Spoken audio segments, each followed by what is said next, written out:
Falar de Cristo Rei é falar também de um ser que é totalmente contrário ao seu reinado, que é o demônio, que é homicida, como disse Jesus desde o princípio, e que já quando Deus criou o homem, o demônio provocou uma revolta contra Deus lá no paraíso. Provocou uma revolução. Não queremos que Deus reine. E a revolução consistiu em colocar o homem no lugar de Deus. É muito claro isto, porque já no primeiro pecado, o demônio tentando Eva disse: se comerdes o fruto, sereis deuses. Portanto, a grande revolução que o demônio provoca no ser humano é do ser humano trocar o lugar de Deus e querer ficar no lugar de Deus. E quando o ser humano faz isso, na verdade, deixa de adorar a Deus para adorar o próprio diabo. Esta é a grande revolução que o demônio provoca lá no paraíso e vem provocando durante toda a história humana. E nós chegamos então à plenitude dos tempos, quando Deus envia o seu Filho. E envia o seu Filho para instaurar um reino aqui na terra. Um reino que não tem a sua origem na terra e não tira as suas forças da terra, mas é um reino para a terra, evidentemente, em vista da vida eterna, que tem a sua plenitude no céu. Quando Jesus fala, o meu reino não é deste mundo, não significa, dizendo a Pilatos, que o seu reino não seja para este mundo. Mas, na verdade, o reino de Cristo, ele diz, não é deste mundo, porque não provém deste mundo, não tem nesse mundo a sua origem, e não tem nesse mundo as suas forças. Mas ele se instala neste mundo em vista, evidentemente, da vida eterna. Só que o demônio é o grande revolucionário. A igreja foi construindo a civilização ocidental, a queda do Império Romano já pelo século V, VI, a igreja é a única instituição que permanece firme, converte os bárbaros e se instaura a grande civilização. E nós vemos então Jesus Cristo cada vez mais reinando. Vemos, por exemplo, na Idade Média, como disse o Papa Pio Leão XIII, quando a filosofia do Evangelho governava as nações. É verdade que havia problemas, havia crises, havia erros, mas a filosofia do Evangelho é que inspirava os reinos, inspirava as nações. A partir do século XIV, XV, começa a haver um desvio na filosofia, com a morte de Santo Tomás, depois São Boaventura, e nós chegamos, portanto, na época do Renascimento, em que o homem se deprava, há um culto, não mais a Deus, mas um culto à própria carne, que aos poucos o homem vai perdendo o próprio sentido de eternidade, e querendo restaurar todo o paganismo, e aí a igreja entra numa grande crise e aparece um monge chamado Martinho Lutero, que dá um impulso para uma primeira revolução que nós chamamos de Revolução Protestante. É o primeiro passo nos tempos modernos para ir aos poucos tirando Jesus do trono. E o que Lutero dizia? Cristo sim, igreja não. Então nós queremos um Cristo sem igreja. Aí a humanidade, a cristandade é dividida e os valores do Evangelho vão cada vez mais desaparecendo dos relacionamentos sociais, desaparecendo das nações. Chegamos depois, então, cerca de 200 anos, pouco mais, depois com a Revolução Francesa, em que há um culto agora a Deus, a razão, o espírito liberal vai se espalhando por toda parte, o homem começa a ter uma espécie de ideia falsa de liberdade, a ponto de poder fazer o que quiser, e Cristo é tirado então das nações. Então, enquanto Lutero dizia Cristo sim, igreja não, os revolucionários da Revolução Francesa vão dizer Deus sim, Cristo não. Então é preciso destronar Cristo. E começam a querer destruir todos os valores cristãos que já estavam na sociedade. Então a Revolução Protestante provoca a Revolução Francesa e vai fomentando uma ideia falsa de liberdade. Depois surge lá o Karl Marx, né? Karl Marx faz a teoria socialista, comunista, e chegamos à Revolução Russa em 1917, em que igreja não, Cristo não e agora Deus não. Essas três revoluções, elas foram feitas exatamente para destronar Jesus Cristo e dizer que ele não pode mais reinar no mundo. Então, de uma sociedade cristã, nós temos hoje uma sociedade totalmente secularizada, uma sociedade verdadeiramente pagã. Nós temos uma volta ao paganismo e, em muitos setores, uma volta ao satanismo. Cristo não, igreja não, Deus não. Então, é preciso tirar tudo isso da sociedade. E é nesse clima, em 1925, que o Papa Pio XI, então, diz, temos que responder a isso. A igreja precisa responder a isso, porque há uma grande apostasia nas nações, há uma grande revolução no mundo em que as pessoas abandonaram a fé, e o que é pior, os próprios cristãos rejeitaram a sua fé. Embora tenha uma espécie de cristianismo de fachada, o sentido verdadeiramente cristão na vida privada e da vida social está cada vez mais sendo destruído e deixado de lado. Então, é preciso nós reafirmarmos o reinado de nosso Senhor Jesus Cristo. Por isso o Papa Pio XI institui a festa de Cristo Rei, exatamente no último domingo de outubro. Na liturgia nova ela foi transferida para o último domingo do ano litúrgico, mas exatamente como uma resposta a essa grande revolução que há no mundo de tirar Jesus Cristo da sociedade, da vida social. Não querer que Cristo reine.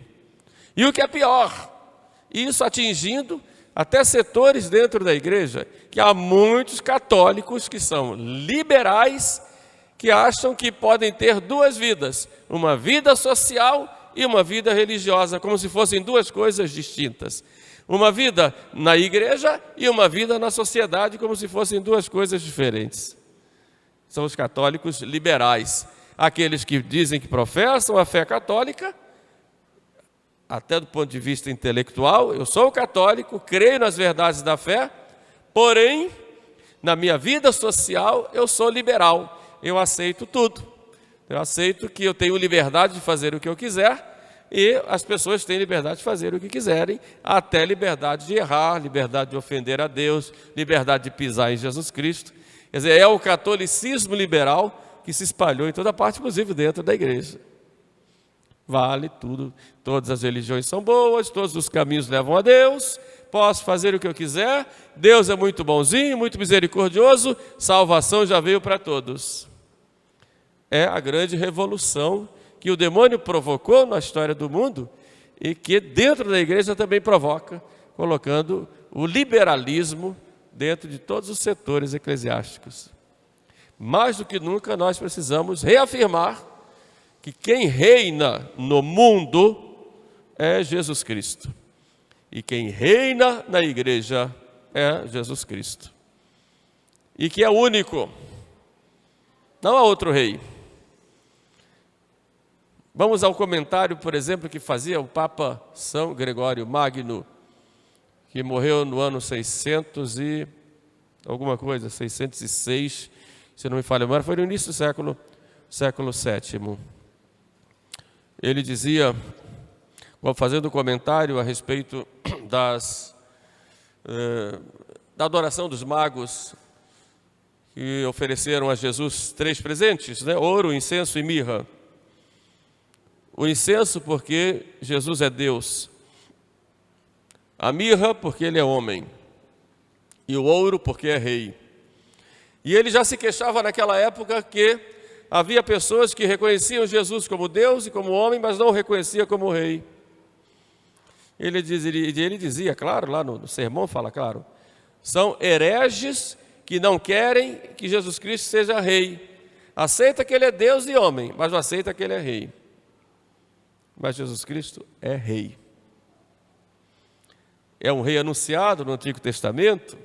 O profeta Isaías já fala da vinda desse rei que terá todo o poder. É o rei anunciado a Maria.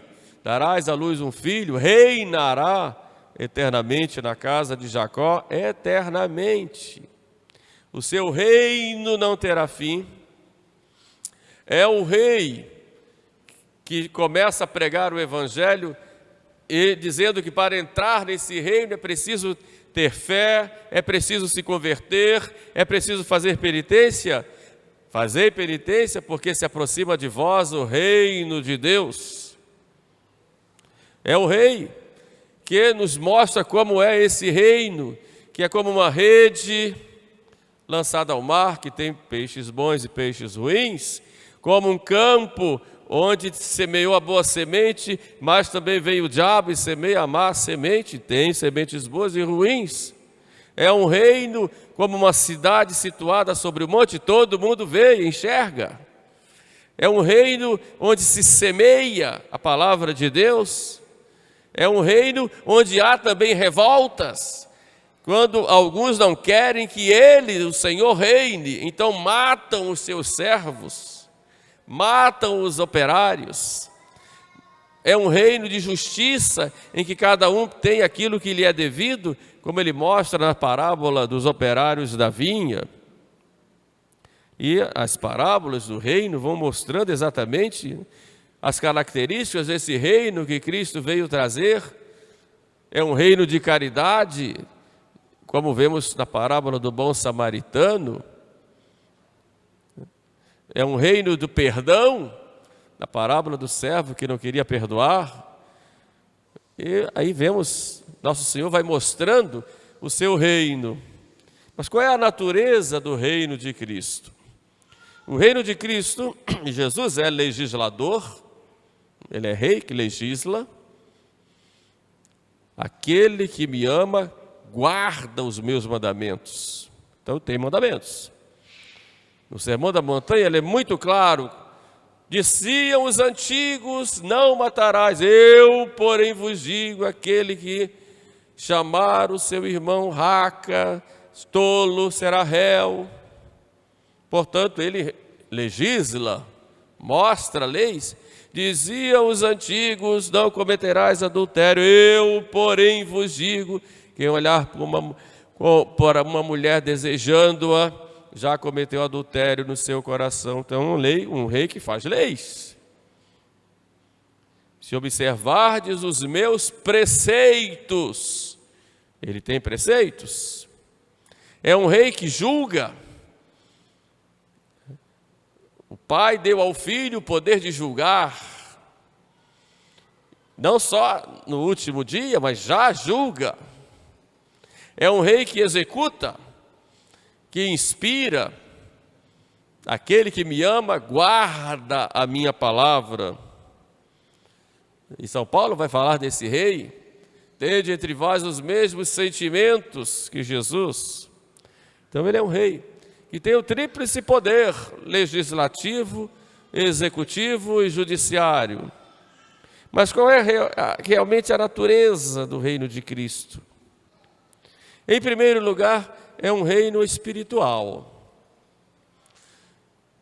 Podíamos dizer um rei material? Em primeiro lugar, um reino espiritual. Ele não quis ser coroado rei quando os judeus queriam coroá-lo rei, ele fugiu.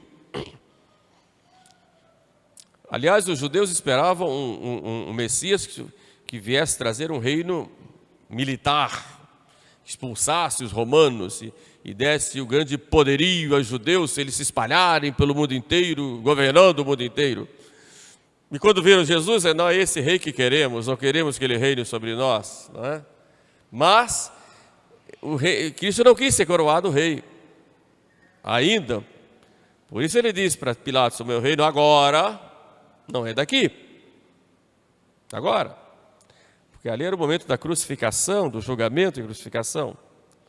Mas o reino de Cristo é, em primeiro lugar, um reino espiritual.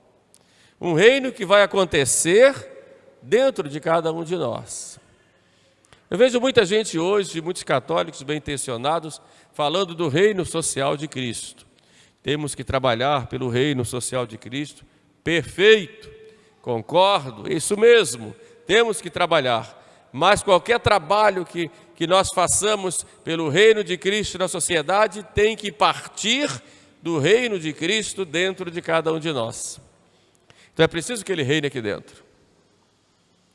Não deis lugar ao demônio, nos fala São Paulo. Então vamos ver se ele reina aqui.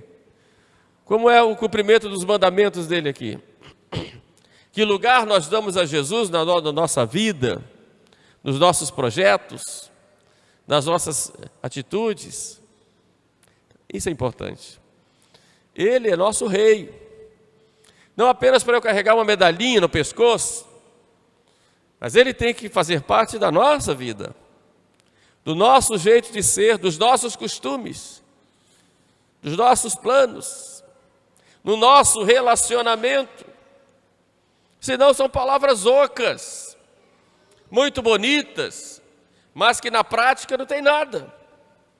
O reino de Cristo é um reino de paz, um reino de perdão, um reino de misericórdia, um reino de acolhida,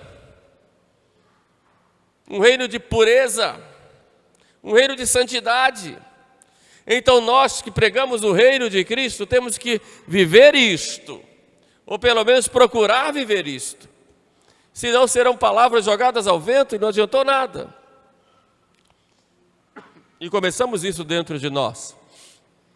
E depois no nosso ambiente social, na família, na igreja. Nós experimentamos nos últimos 50 anos no Brasil, e no mundo também, no Brasil não foi diferente, uma verdadeira revolução cultural, em que todos aqueles costumes cristãos do passado foram aos poucos sendo destruídos ou desfigurados. Por exemplo, a Páscoa, que é um costume cristão, não só uma festa, mas o costume cristão também tem seus costumes como festa. E o que é a Páscoa? Perdeu o sentido. É mais um feriadão. É mais uma época de comer chocolate. Nada contra o chocolate, que é muito bom. Mas a festa do coelho. O que é o Natal? Mais a festa das compras, do Papai Noel, dos presentes, dos gastos exorbitantes, da bebedeira. Quer dizer, ainda o que resta de cristianismo na nossa sociedade foi desfigurado. Então o próprio reino de Cristo que vai se mostrando, né, através de situações, através de movimentos, de costumes, e tudo isso vai se desfigurando. Então nós temos que começar a restaurar o reino de Cristo, eu disse, primeiro dentro de nós e depois dentro da nossa casa. Aqui vai uma missão para vocês, jovens, e hoje é dia nacional da juventude, um dia bom de falar sobre isso. Aí vai para vocês, jovens, a grande missão que vocês, jovens católicos, têm na sociedade, de construir, de trabalhar pela construção do reino de Cristo, com os projetos de vida a dois que vocês vão ter, enquanto namorados, enquanto noivos, enquanto jovem casal, de começarem a viverem esta realidade. Queremos que Cristo reine em nossa família, que não seja apenas um quadro bonito de Cristo que você coloque na parede, mas que Ele inspire sua vida, inspire suas atitudes, inspire seu relacionamento, inspire a educação de seus filhos, seus negócios, seu trabalho, seu plano de vida. Por acaso o Evangelho está dentro de casa? As virtudes pregadas no Evangelho estão lá dentro? O perdão, a compreensão, a fraternidade, a alegria da companhia do outro, o próprio relacionamento em família está inspirado por Jesus. Então é uma missão grande de fazer Cristo reinando na família, porque a primeira instituição atacada pelos inimigos do reinado de Cristo é a família. O divórcio, o aborto, a ideologia de gênero, o homossexualismo, por aí vai. É preciso destruir a família. Como não se pode destruir, vamos desfigurar. Tem o mesmo nome, família, só que é outra coisa totalmente diferente do plano de Deus. Aí se destrói a sociedade. Então o reino de Cristo tem que acontecer lá na família. Então temos que lutar pela família. Temos que lutar para que os nossos jovens formem famílias sadias, santas, que se inspirem no Evangelho. E as famílias católicas têm que se unirem, têm que se conhecerem, têm que se relacionarem. Precisamos fazer grupos sociais com famílias boas, que tenham bons costumes, que eduquem bem os seus filhos. Nós somos pessoas, seres sociais, claro, Deus nos criou assim. Então nós precisamos desse relacionamento, vamos fazer juntos. Vamos mudar os nossos costumes, voltar aos costumes do Evangelho. Isso precisa. Vê, por exemplo, as modas, como isso foi totalmente paganizado, e os católicos vão na onda. Vão na onda. Os meios de lazer, os católicos vão na onda. Vivem como pagãos. Quantas vezes vê católicos em bailes, nas bebedeiras, nos grupos pagãos, tudo normal. É uma vida dupla. Dentro da igreja é uma coisa, lá fora, como se fosse isso de modo tranquilo. Como é o espírito liberal que penetrou, né? A mentalidade católica. Né? Então nossos costumes têm que ser costumes católicos. Por que não começa em casa os filhos, por exemplo, aprendendo de novo a pedir a bênção ao pai? A chamar o pai e a mãe de Senhor. Não pode mais, né? Senhor está no céu. Está me chamando de velha. Não é? Dos pais irem lá rezarem com os filhos antes de dormirem. Costume de tomar a refeição na mesa. De fazerem uma oração antes da refeição. Costume de falarem de evangelho, de terem conversas sadias. As crianças vão crescendo, ouvirem dos pais a vida dos santos, a vida de Cristo, a história sagrada, conversarem, terem bons divertimentos, bons momentos de lazer. Nós temos um compromisso nesse início de século 21, que já vai para o meio, de restaurarmos como católicos, e isso, Deus está suscitando isso na juventude. Então a juventude tem que trabalhar para, de novo, colocarmos Cristo reinando na sociedade. Pois lá na política, compromisso que tem um católico que tem a vocação política de defender o reino de Cristo lá.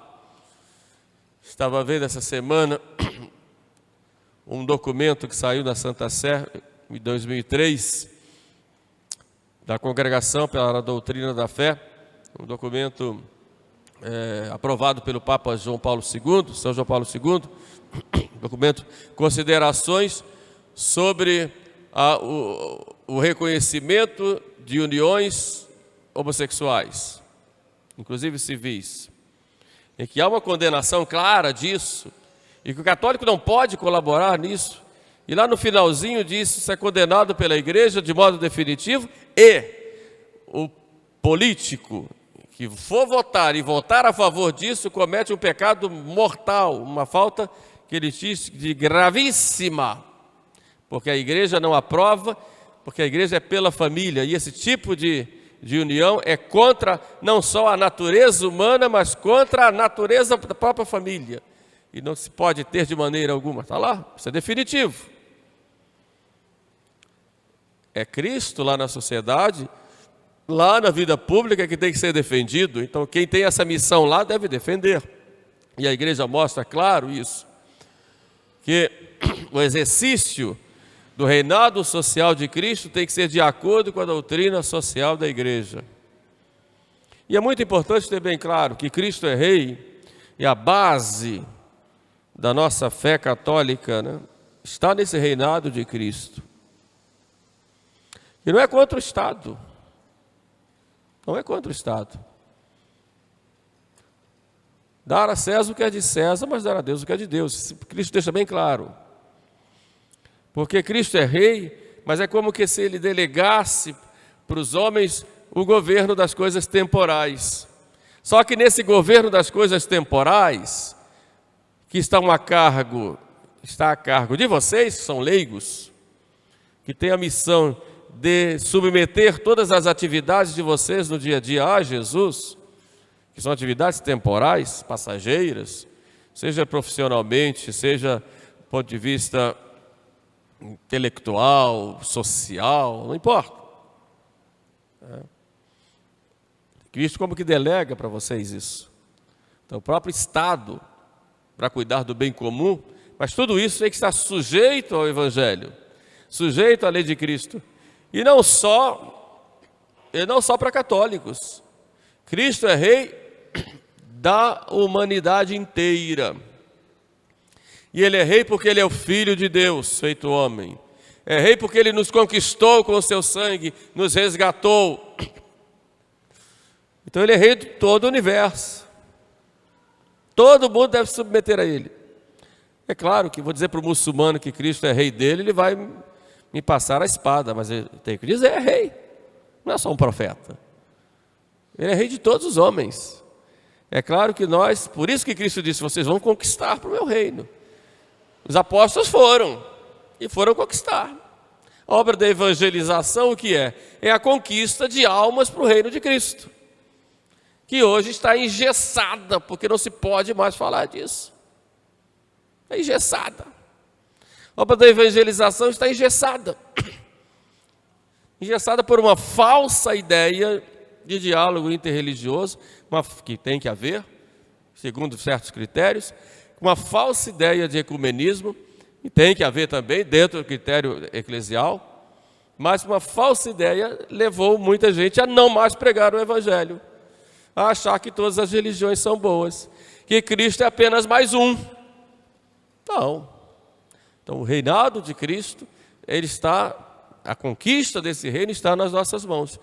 É no catequista, é na mãe de família, no pai de família, no jovem que entra no seminário e vai pregar o Evangelho lá para os pagãos. Enfim, para todos somos membros desse reino. Então a festa de hoje deve nos chamar a atenção a uma colaboração, ou melhor, mais que isso, a um compromisso com o reino de Cristo na nossa vida e no mundo, a uma resposta com uma busca de uma santidade de vida maior, porque nós somos a presença desse reino de Cristo no mundo, num certo sentido, e a aplicação do Evangelho em todos os nossos âmbitos, não só conosco, tanto quanto nós podemos, mas também no mundo, até pela nossa própria vida de santidade, que devemos buscar a cada dia. Então, nessa festa de Cristo Rei, vamos dizer o contrário do que disseram aqueles homens da parábola que Jesus conta, né? Não queremos que Ele reine sobre nós. Nós vamos dizer exatamente o contrário. Queremos que Ele reine sobre nós. Deus sim, essa é a contra-revolução, né? Deus sim, vamos te submeter a Deus. Deus sim, Cristo sim, que é o nosso Rei. E Igreja sim, que é a nossa mãe. Então pensamos hoje a Nossa Senhora, que é a nossa mãe, nossa rainha, e ela nos dê força e coragem para vivermos esse reinado de Cristo, primeiro em nós, depois do mundo, e assim com a graça de Deus muitas almas poderão ser salvas. Louvado seja nosso Senhor Jesus Cristo.